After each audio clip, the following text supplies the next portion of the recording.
आगामी राज्यसभा चुनाव काफी दिलचस्प होता नजर आ रहा है, जहां एक तरफ भारतीय जनता पार्टी राज्यसभा चुनाव से पहले अपने कुनबे को मजबूत करने में जुटी है, तो वहीं कहीं ना कहीं समाजवादी पार्टी के अंदर फूट साफ तौर पर नजर आ रही है। दरअसल ये फूट प्रत्याशी चयन को लेकर है, क्योंकि पल्लवी पटेल ने साफ कर दिया है कि वो वोटिंग नहीं करेंगी। वहीं स्वामी मौर्य ने भी महासचिव के पद से इस्तीफा दे दिया है। देखा जाए तो राज्यसभा चुनाव से पहले ये समाजवादी पार्टी के लिए एक झटके की तरह है, क्योंकि आगामी लोकसभा चुनाव से पहले कहीं ना कहीं इसे एक सियासी मैसेज के तौर पर देखा जा रहा है। और इसी मुद्दे पर बातचीत के लिए इस वक्त मैं दारुल सफ़ा के पास हूँ। तमाम लोग इस वक्त मेरे साथ मौजूद हैं, उनसे बातचीत भी करते हैं। देखा जाए तो राज्यसभा चुनाव से पहले जिस तरीके से स्वामी मौर्य ने इस्तीफा दिया, पल्लवी पटेल ने कहा कि वोट नहीं करेंगी, कहीं ना कहीं वो जो पीडीए का नारा है उसको लेकर आपत्ति है। क्या सोचते हैं इस पूरे मुद्दे पर? देखिए, अगर मैं समाजवादी पार्टी का कार्यकर्ता होता तो मैं भी इस्तीफा दे दिया होता, क्योंकि अखिलेश यादव जिस नारे के साथ 2024 में लड़ाई लड़ रहे हैं, उस नारे का मखौल खुद उतार रहे हैं। जय बच्चन जी को लगातार राज्यसभा भेजा जा रहा है। जय बच्चन जी का योगदान राज्यसभा में क्या है? कितने सवाल पूछे उन्होंने? पीडीए का नारा को छोड़ दीजिए, उन्होंने सवाल कितने पूछे? राज्यसभा में कितनी आवाज़ गूंजी उनकी? आप ऐसे लोगों को राज्यसभा बना रहे हैं जिनके पति भारतीय जनता पार्टी का डंका बजा रहे हैं।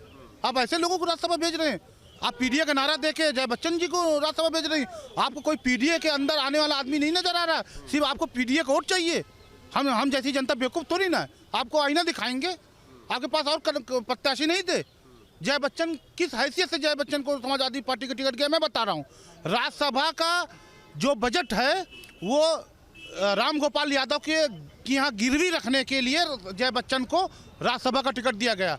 समाजवादी पार्टी एमएलसी और राज्यसभा इसीलिए बनाती है, जो ऐसे लोगों को बनाती है जो अपना बजट राम गोपाल के यहाँ गिरवी रख के आए। इसी पर दूसरा सवाल मेरा ये है कि एक तरफ अगर भाजपा के प्रत्याशियों को आप देखें तो संगीता बलवंत बिंद समाज से आती हैं, और राज्यसभा जाने वाली बिंद समाज की पहली महिला होंगी।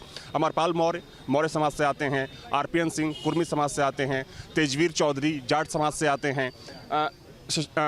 अगर वहीं दूसरे प्रत्याशियों की बात करें तो सभी जातियों को समेटने की कोशिश की गई है। वैसे में क्या लगता है कि जो पीडीए का नारा है सपा का, वो बेमानी साबित हो गया है? पीडीए का नारा समाजवादी का जो राज्यसभा का टिकट है, उस हिसाब से अगर आकलन किया जाए तो वो देश की जनता जान चुकी है ये नारा फर्जी है। सिर्फ पूंजीपतियों के लिए ये नारा दिया गया है। नारा हम लगाएंगे पीडीए का, और राज्यसभा जाएंगी जय बच्चन। सिर्फ एक आदमी जय बच्चन को हो जाता है, पूरा समाजवादी पार्टी कुनबा दो धड़े में बट गया है। और ये दो धड़ा भारतीय जनता पार्टी को हराने के नाम पे हमसे वोट लेगा, हम उनको वोट देंगे। चुनाव पानी के तरीके साफ है। 2024 में इंडिया गठबंधन एकदम से टूट के तितर बितर हो गई, और इनका पीडीए जो बनाए थे वो भी फ्लॉप हो गया। क्योंकि हमने गाँव में देखा है पीडीए ज़्यादा से ज़्यादा तो भगवान श्री राम का झंडा लेकर टहलते हैं, और साथ में भाजपा का झंडा लेकर जय श्री राम करते हैं। ये अब कहीं के बच्चे नहीं हैं, और उनके पार्टी में विद्रोह चल रहा है। टिकट को लेकर मारामारी है, और बहुत सारी इनके यहाँ इस समय परेशानियाँ हैं। हम तो चाहते हैं चुपचाप सिलेंडर हो जाए, निर्विरोध जो है भारतीय जनता पार्टी को ऐसे भी जीतना नहीं, पैसा फेंकना है, वही पैसा समाज के हित में, जनता के हित में लगाएं। एक पक्षीय चुनाव है, पानी के तरीके साफ है। 2024 में भारतीय जनता पार्टी, और जो शुरुआत से ही बड़ी पार्टी बन के अभी उभरी थी 2014 से, और 400 पार अब की इसके आंकड़े जाएंगे। आपको क्या लगता है कि पीडीए का जो नारा देती थी समाजवादी पार्टी, कहीं ना कहीं वो पीडीए सिर्फ एक माखौल बन के रह गया प्रत्याशी चयन? पंडित जी से पहले अभी एक और सज्जन बोल रहे थे, मुस्लिम भाई बोल रहे थे कि जया जी को दोबारा बना दिया गया, तिबारा बना दिया गया, और वो कुछ बोलती नहीं, बहुत गलत बोले हैं। वो हमेशा मुद्दों पर बड़े मुखर होकर आवाज़ उठाती थी। ये सपा की कोई गलती नहीं है। बाकी अगर अब इससे लेके अगर ये टूट फूट होती है तो ये इसका मतलब आप स्वार्थी हैं। आप हित में कहीं पार्टी या गठबंधन के पीडीए के उस पे पक्ष में नहीं बोल रहे। आप पार्टिकुलर किसी एक आदमी था, उन्होंने कह दिया उनके पति जो है वो भाजपा को समर्थन करते हैं। तो ऐसे कई नेता हैं जो अलग अलग पार्टियों में, पति कहीं है पत्नी कहीं है। तो मुझे नहीं लगता कोई और सवाल आपका। महासचिव की बात करें, उन्होंने इस्तीफा दे दिया। पल्लवी पटेल बोल रही कि हम वोट नहीं करेंगे। नहीं तो देखिए, अब इसमें तो इनका ये पार्टी का अंतर कलह है, इसमें हम नहीं समझते। उसकी वजह कोई और भी हो सकती है, और ऐसी ये वजह कोई मायने नहीं रखती है कि जिस तरीके से जया जी को कहा गया, मैं इससे सहमत नहीं। जिस तरीके से एक अंतर कलह दिख रही है साफ तौर पर समाजवादी पार्टी में, आपको लगता है कि यह कलह और ज़्यादा बढ़ने वाली है आने वाले समय? बिल्कुल बिल्कुल बिल्कुल, बहुत ज़्यादा बढ़ेगी। अभी चुनाव नज़दीक आते तो देख लीजिएगा, उस समाजवादी पार्टी का नाम समाप्तवादी पार्टी हो जाएगा। और जैसे कि आपने देखा है कि आज राज्यसभा के चुनाव में किन किन लोगों ने उन्हें उतारा है, और हमारी भारतीय जनता पार्टी सबका साथ, सबका विकास और सबके विश्वास पे जब से बनी है तब से अपने निरंतर अपने कार्यों पर करती आ रही है। और हमें लगता है कि इस बार 2024 में नरेंद्र मोदी की गारंटी की गाड़ी घर घर तक पहुंची और उसकी सारी योजनाओं से लाभ सभी गरीबों को मिले, और इसी के साथ 2024 में प्रचंड बहुमत की सरकार बनेगी। नरेंद्र मोदी तीसरी बार प्रधानमंत्री की शपथ लेंगे। जय हिंद। सवाल यही है कि एक तरफ अगर भाजपा के आप प्रत्याशियों को देखें तो समाज के हर तबके को उसमें शामिल किया गया है, चाहे संगीता बलवंत बिंद की बात करें, आरपीएन सिंह की बात करें, अमरपाल मौर्य की बात करें, या जो दूसरे प्रत्याशी हैं, हर जाति के लोगों को क्षेत्रीय और जातिगत समीकरण को साधने की कोशिश की गई है। वहीं अगर हम बात करें समाजवादी पार्टी के प्रत्याशियों की, तो जो सपा के नेता हैं उनको आपत्ति इसी बात की है कि एक तरफ सपा पीडीए का नारा लगाती है, लेकिन प्रत्याशी चयन से पीडीए पूरी तरीके से बाहर। देखिए, एक चीज़ हम आपको बता दें, समाजवादी पार्टी केवल जाति की अपनी राजनीति कर रही है।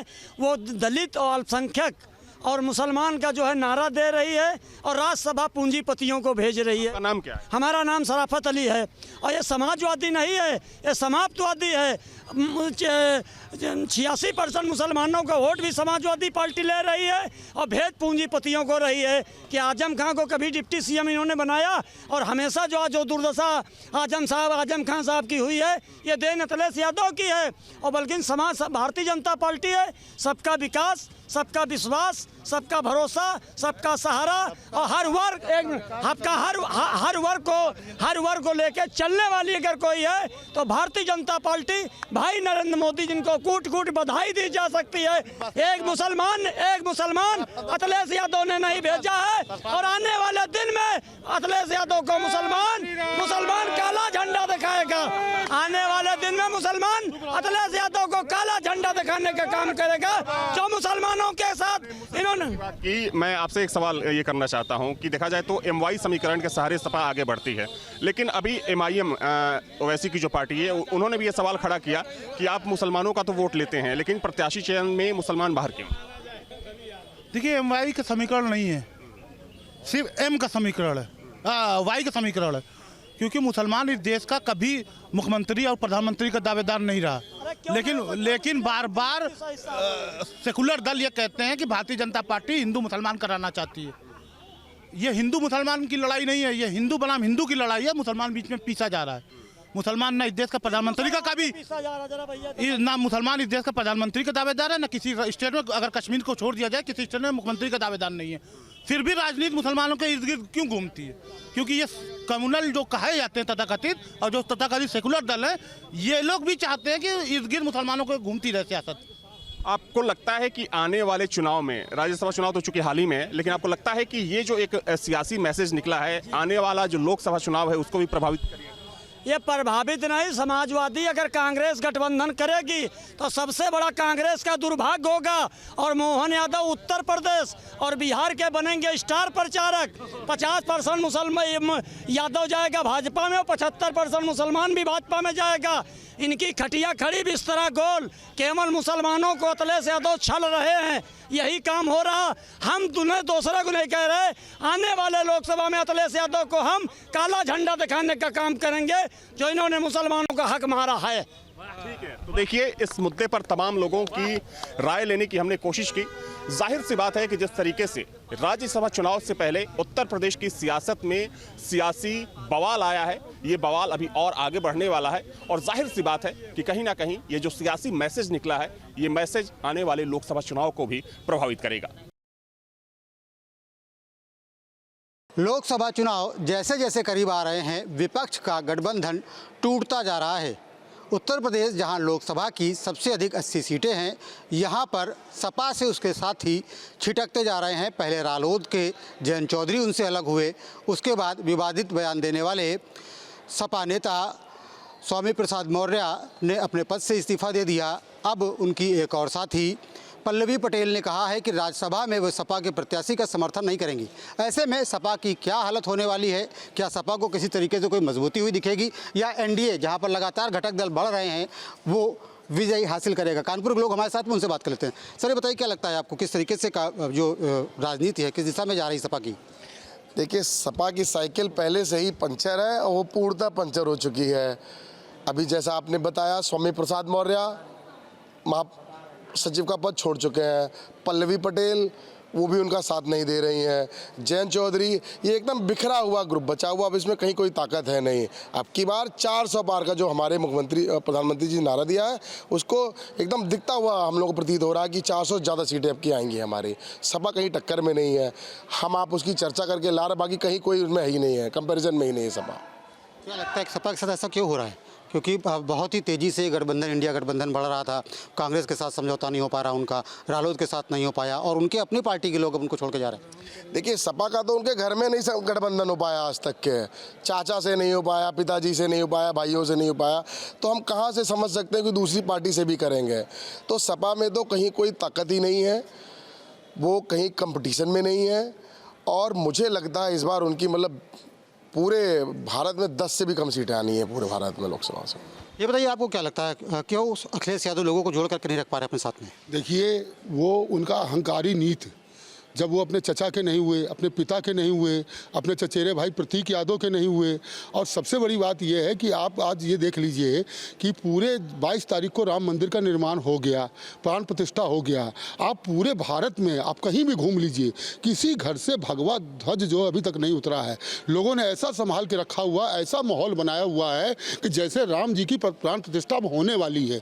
तो इसी से साफ स्पष्ट है, इसी से साफ संकेत मिल रहा है कि मोदी जी की गारंटी को लोगों ने मान लिया है और आने वाले लोकसभा के चुनाव में 400 पार जो माननीय मोदी जी ने कहा है उस पर पूर्णतः रूप से भारतीय जनता पार्टी के साथ जनता का समर्थन प्राप्त है।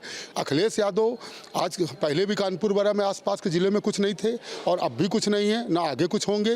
और जहां तक की बात है तो राहुल हों या अखिलेश हों, सब बेकार हो चुके हैं। जनता मोदी जी के साथ है, मोदी जी के पक्ष में मतदान कर रही है और आने वाले समय में भारत का पुनः प्रधानमंत्री तीसरी बार माननीय नरेंद्र मोदी जी को बनाया जाएगा। मोहन यादव के मुख्यमंत्री जी बना दिए जाने से मध्य प्रदेश से यादव समाज में और बिखराव आया।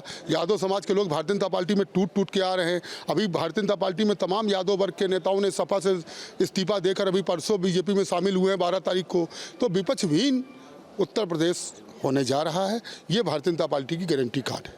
क्या आपको ये लगता है कि अखिलेश यादव क्यों लोगों को जोड़ करके नहीं रख पा रहे? इसके अलावा लोग उनसे अलग हो रहे हैं, उनका जो गठबंधन था वो शक्ल नहीं ले पा रहा है, तो क्या स्थिति होने वाली सपा की? जो राम का न हुआ किसी काम के नहीं हुआ। बस जिस पर भगवान राम की कृपा होती है वही आगे बढ़े। एक बार जहाँ पर कृपा राम की होई ता पर कृपा करे सब कोई। जिस पर परमात्मा की कृपा होती है उसकी बुद्धि वैसी हो जाती है। मतलब आप ये कहना चाह रहे हैं भगवान श्री राम का विरोध किया, मंदिर में आज तक दर्शन करने के लिए नहीं गए, जो लोग उनकी पार्टी से जाते हैं उनको रोकते हैं, कहने एक साथ चलेंगे सब लोग, तो इसी वजह से उनका नुकसान हो रहा है? बिल्कुल सही बात है। भगवान राम का नहीं हुआ तो किसी का नहीं हुआ।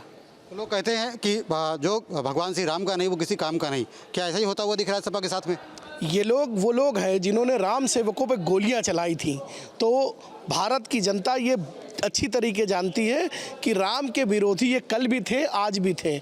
इसलिए इनके ना परिवार में एकता है ना इनकी पार्टी में एकता है। जिस तरह से अहंकार सर चढ़ के बोल रहा है, रस्सी जल गई पर ऐठन अभी तक नहीं गई। इनके वो दशा होंगे कि एक एक सीट के लिए तरसेंगे।